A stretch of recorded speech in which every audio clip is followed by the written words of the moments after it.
Coming up on this Friday edition of Daybreak, the two Koreas yet again fail to narrow their differences on reopening factories at their joint Gaeseong Industrial Complex. While both sides are demanding each other make concessions, Pyongyang threatens to militarily occupy the border town. The government plans to spend more than $190 billion for 5 years starting next year to bolster the nation's defense capabilities, such as by building the kill chain pre-emptive missile destruction system against North Korean missile threats. Plus, one of the drivers of the ill-fated train that derailed in northwestern Spain is under investigation. Authorities say overspeeding may have caused the deadly incident that killed at least 80 people. Daybreak begins now.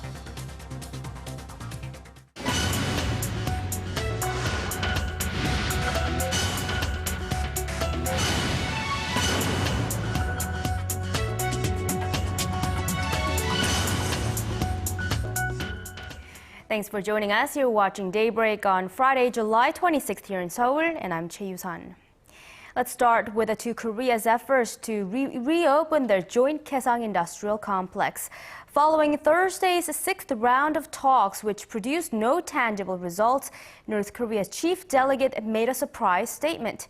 He said Pyongyang was prepared to turn the complex into a military base. Our Unification Ministry correspondent Hwang Sung-hee has more on this story. South Korea's Unification Ministry said Thursday that the results of the sixth meeting has put the future of the joint business park at a fork in the road and warned that the North must show sincerity about the issue. If North Korea does not show a sincere attitude towards providing safeguards against future closures, the South Korean government cannot but take grave measures. The new twist comes after North Korean Chief Delegate Park Cheol-soo paid a surprise visit to the press room where South Korean reporters were stationed following Thursday's meeting. Park read off a statement in which he questioned South Korea's sincerity about the talks, saying that while the North has revised its draft proposal 5 times, the South has rarely made revisions to its own. He went on to say that while the North values the joint business park and hopes for its normalization, it has no intention to force the issue and warned that if business operations are not restarted, it will use the Gaeseong complex as a military base. Once the Gaeseong Industrial Complex business comes to an end, the North Korean military will be stationed back in the region and the inter-Korean land route will be forever blocked.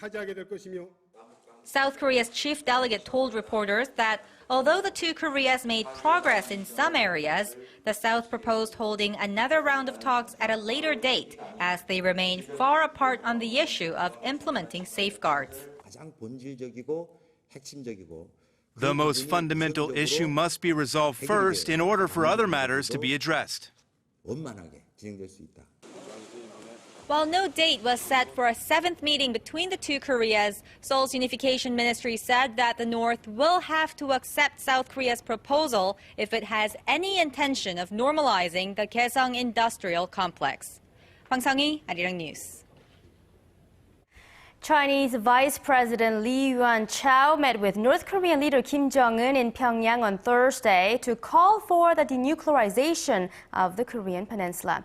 China's state-run Xinhua news agency says that the Chinese official urged Kim to scrap the country's nuclear weapons program as a means to maintain peace. The vice president said problems should be solved through dialogue and negotiation and pushed for the resumption of the six-party talks. Lee is leading Beijing's delegation in Pyongyang to attend festivities marking the 60th anniversary of the Korean War armistice. Now on to other talks that ended without a compromise. Seoul and Washington completed 2 days of defense dialogue Thursday, aimed at finalizing the amount of money each side will put toward keeping U.S. troops on the Korean peninsula. With no agreement reached at the end of the day, the two sides are set to meet again next month for more discussions. Our Kim Ji-yeon has more. The United States reportedly wants South Korea to cover more of the cost of having U.S. troops stationed on the Korean peninsula starting next year. South Korean media outlets are reporting that the U.S. asked South Korea to increase its contribution to at least $890 million, citing federal budget cuts as a main reason. South Korea's counteroffer reportedly fell about $94 million short of that amount and argued that it was spending a significant amount of money already to keep U.S. troops in the country. It's also been reported that Washington is seeking a 50-50 split in cost sharing. The two sides also had a tug-of-war over the rate of increase to the defense costs. The South Korean side had proposed adding only the yearly inflation to this year's payment, estimated to be no more than 4%. But the U.S. has reportedly signaled that the rate should be higher. The two sides did agree on one thing during their two-day meeting, to meet again for a third round of talks sometime late next month. Kim Ji-yeon, Arirang News. South Korea's defense ministry has submitted its midterm budget proposal for the next 5 years to the National Assembly. The plan calls for enhancing the efficiency of military operations and boosting defense capabilities against North Korea's missile and nuclear threats. Our defense ministry correspondent Han Da-eun has more on the ministry's blueprint. South Korea plans to spend some 214.5 trillion won, or about $192.6 billion over the next 5 years to boost the nation's military operations and defense capabilities. Seoul's defense ministry on Thursday submitted a midterm budget proposal for the 2014 to 2018 fiscal year to the National Assembly for deliberation. The figures are about $13 billion higher than the 2013 to 17 fiscal year budget that was submitted last year. Operation expenses took up $129 billion, while the cost of beefing up defense capabilities stood at roughly $63 billion. The most important goal of the midterm plan, officials say, is increasing the portion of defense enhancement costs from the current 29% of total military spending to 34% by 2018. The defense enhancement costs include building Kill Chain, a pre-emptive missile destruction system, and KAMD, a homegrown missile defense system. Both of the indigenous defense projects were designed to deter North Korea's missile provocations. The ministry also plans to procure more weapons capable of precision strikes while on the move, such as K-2 battle tanks, next-generation multiple rocket launchers, and large attack helicopters. And in order to further promote defense industries, the ministry will expand investments of military research and development and increase the workforce of the nation's major defense-related agencies. And then, Arirang News. The government will begin taking bids once again for a project that aims to replace the country's aging combat aircraft. The announcement came 20 days after the project hit a snag when all three bidders for the so-called fighter experimental project suggested prices much higher than the government had projected. The Defense Acquisition Program Administration says it will notify the three bidders, Lockheed Martin, Boeing, and the European Aeronautic Defense and Space Company, of the change by the end of this week and begin taking bids again in mid-August. If no successful bidder emerges after the process ends, the agency says it will seek alternatives, but it hasn't ruled out the possibility of increasing the project's budget. In some welcome news on the economic front, it looks like Korea may be on track to recovery. Asia's fourth largest economy grew at the fastest pace in 2 years in the second quarter of this year, bolstered by government stimulus measures and a boost in consumer spending. But that doesn't mean there aren't concerns. The nation's slowing exports are worrying many. Our economics correspondent Hwang Ji-ye reports. The Korean economy is finally out of the trap of growth in the so-called 0% range. The Bank of Korea said Thursday that the nation's gross domestic product rose 1.1% in the April to June period from the previous quarter, the fastest pace of expansion in 2 years. It's also the first time in 9 quarters that the country is posting a quarter-on-quarter growth of more than 1%. From the same period of last year, the economy expanded 2.3%. The recovery was largely thanks to the government's stimulus package and an end to a contraction in private spending. Government spending rose nearly 2.5% in the second quarter from the previous 3 months, while private consumption rose 0.6%, reversing from a 0.4% drop in the first quarter. After the National Assembly approved a supplementary budget of more than $15 billion in May, President Park Geun-hye asked economic policymakers to advance spending in public projects. Coupled with the extra fiscal spending, the central bank has cut its key interest rate to help inject more money into the economy. Experts say, however, the slowing economy in China, Korea's biggest trading partner, will limit Korea's export-driven growth for the rest of the year. Korea's exports rose 1.5% in the second quarter, slowing from a 3% increase in the previous quarter. China's economic growth came down to 7.5% in the second quarter this year, and there's more room for it to drop further. This will inevitably have an adverse impact on the Korean economy. In the face of sluggish global demand, facilities investments declined, further clouding the outlook. Hwang Jie, Arirang News. At the nation's presidential office, President Park Geun-hye is placing great emphasis on culture as part of a push to boost the economy. By fostering creativity within different fields, she wants to promote a society in which everyone can consume and create culture. Our Oh Jin-ju has more on what the president means by cultural alchemy. President Park Geun-hye says culture is the alchemy of the 21st century that adds great value to other industries. During the first meeting of her Cultural Prosperity Committee on Thursday, the president emphasized the importance of culture, saying that it will be one of the engines behind her push for a creative economy. She said that culture, when combined with science, IT, and more conventional industries, could inject new life into the economy, just as the Beatles and Harry Potter did for the British economy.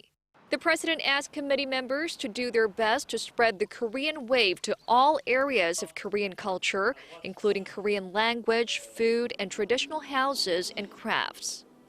Cultural prosperity has been one of the 4 major goals of the Park administration, with the aim of creating a society in which everyone could both enjoy and create culture in their daily lives. A senior presidential official says that no other president of Korea has put such great emphasis on the importance of culture. President Park said during Thursday's meeting that improving the public's cultural quality of life could be the key to boosting happiness nationwide. Furthermore, she expressed her hope that people around the world will enjoy Korean culture and said it is an important conduit for exchanging values with people around the world. The committee, headed by the honorary director of the Busan International Film Festival, Kim Dong-ho, will be in charge of advising the president on cultural policies and enhancing communication between the government and artists. Oh Jin-ju, Arirang News.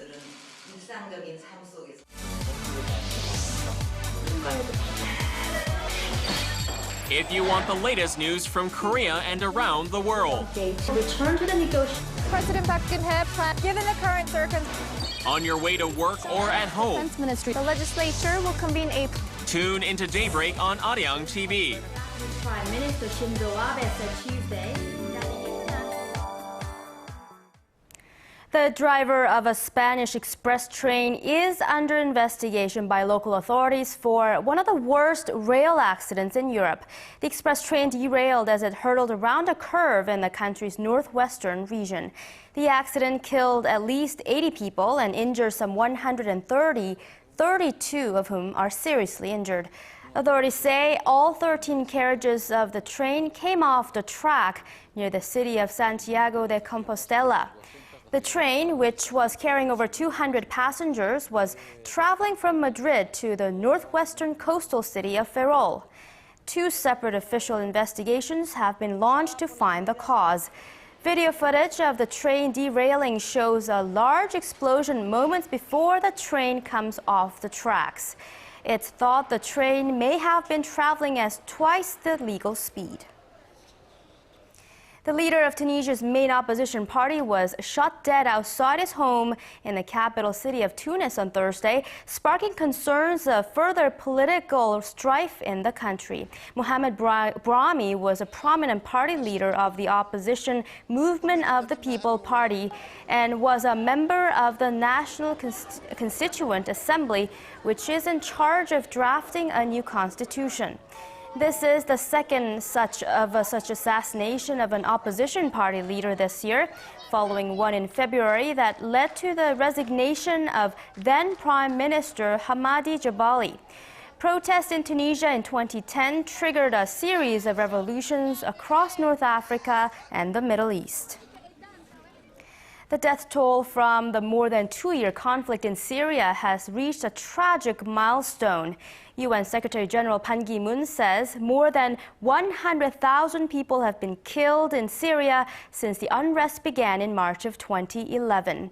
Ban, who was speaking at UN headquarters in New York alongside U.S. Secretary of State John Kerry, urged the Syrian government and the opposition to halt the violence and come to peace talks in Geneva as soon as possible. The death toll rose from last month when the UN declared that nearly 93,000 people, mostly civilians, had been killed in Syria. The Syrian conflict started out as peaceful protests against President Bashar al-Assad, but quickly turned violent with troops cracking down on opposition groups. Prosecutors in China have charged former senior politician Bo Xilai with bribery, abuse of power, and corruption.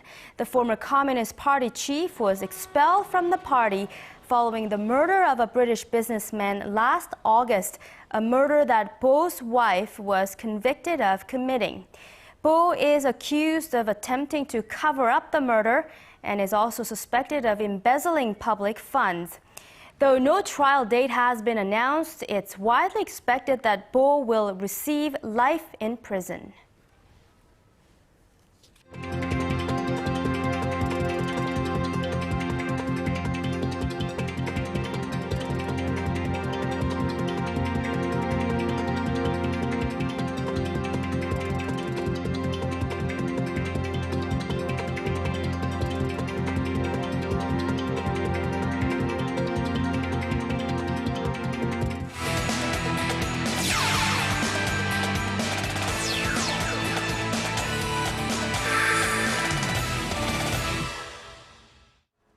Good morning. Great teams win games that they're supposed to win. Samsung is a perfect example of that with 8 wins, 1 loss, and just 1 tie against expansion NC in the KBO. They were looking for yet another series sweep last night and perhaps their 5th straight win. Let's go and pick up the action in the first inning. And Chae Hyung-woo taking this one to center field. Na-sung Bum gives chase, but he runs out of real estate as Chae makes it 1-0 with his 19th homer of the season. In the 6th, Samsung pitcher Chao Chun helps out his own cause, starting the 1-6-3 double play. Chao would allow just 1 hit over 6 1/3 scoreless innings with 8 strikeouts. In the 8th, Samsung ahead 4-0. Jin Gap-young down the line. That's a fair ball and left. It scores a pair as Samsung go on to win it 6-1 for their 5th straight win. Chao Chun getting his 7th win and lowering his ERA to 3.67 in the cause. LG looking to keep pace as they host Kia in the 3rd. Lee Jin-young singles up the middle. Yoon Suk-min not pleased with that as Park Young-taek comes in to score, making it 1-0 LG. In the 6th, Woo Kyu-min nips Lee Young-gyu's shirt. Actually gets a lot more of the umpire, but is still considered a hit batsman and putting Woo Kyu-min in a bit of a pickle. 3 batters later, the bases would be loaded for Na Ji-won, who gets him to fly out to left. That ends the inning, and that was a close call as Kia got to score as LG win a pitching duel 1-0. Tucson at Nexon. Kim Byung-hyun starting for the Heroes, but he starts off the game as the GOAT. Lee Jong-wook leads off the game with a solo homer, his 4th of the year, making it 1-0 for Tucson. Now in the 3rd, BK getting into more trouble Kim Jae-ho taking this one to right center and driving in a pair. BK would get rocked for 9 runs, 8 of them earned in just 2 1/3 innings. Tucson crushed Nexen 11-5. Lotte at Hanwha, and in the 4th, Chun Junu is gonna go way deep to left field. That's his 4th homer of the year. He would go 3 for 4 in the game with 2 runs and 2 RBI. In the 7th, more Lotte as Chung Sung-ho singles to right with the bases loaded. That scores a pair, and Sona Sup is safe at 3rd. Lotte down the Eagles 5-1. Song Seung-jun would throw 6 scoreless innings for Lotte as he gets his 5th win. Talk about a day at the plate for the big beef. Lee Dae-ho and his Oryx Buffaloes were taking on the Hokkaido Nippon Ham Fighters. And Lee Dae-ho went on an absolute tear at the plate, going 4 for 4 with his 17th home run of the season.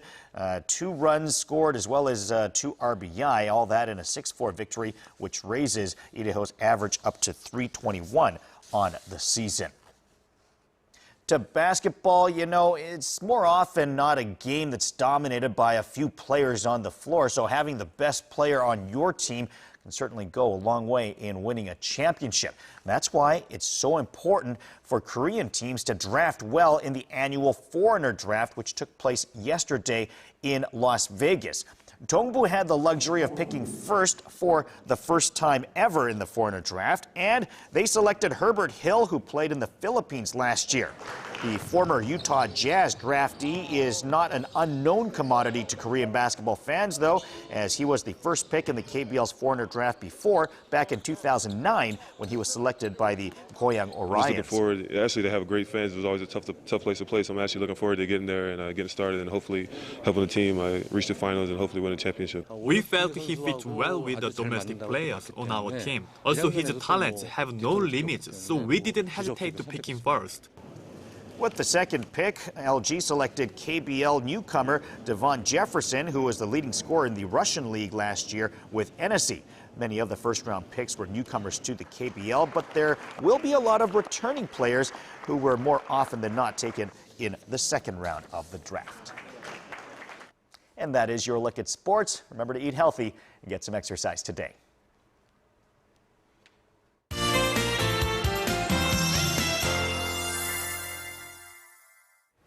Happy Friday, everyone. I'm Lee Ji-hyun with your latest weather forecast. Wasn't it a hot day yesterday here in Seoul? Now imagine how hot summer people in South are having this year. Heat wave advisory has been in place for more than 2 weeks now for some of the cities in South. Anyways, it looks like we'll need to stay even cooler today. We'll get more sunshine throughout the day, and afternoon temperatures are once again expected to be in the low 30s in the Seoul and surrounding areas, and blazing hot weather continues down in South.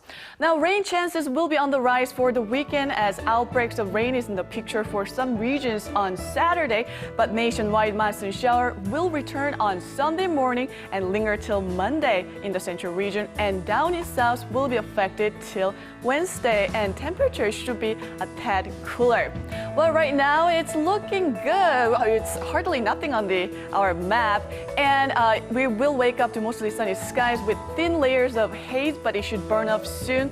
But the concern is air quality index for the central region is forecast to be 130 today, which can be unhealthy for sensitive groups. So it might not be a good idea to be outdoors for too long, and be sure to make your kids wear a mask before heading out. So with that, let's take a closer look at today's readings. Now, the daytime highs in Seoul, Gwangju, and Busan will get up to 32 degrees Celsius. That's 90 degrees Fahrenheit. While look, Daegu will be reaching up to 35 again, so stay indoors and hydrated. With that, let's move over on to other places. Now, it looks like Jeju, Daejeon, and Mount Kumgang will hike up to low 30s, while Dokdo hikes up to 28. Now, that's all for Korea, and here's the global forecast for viewers around the world.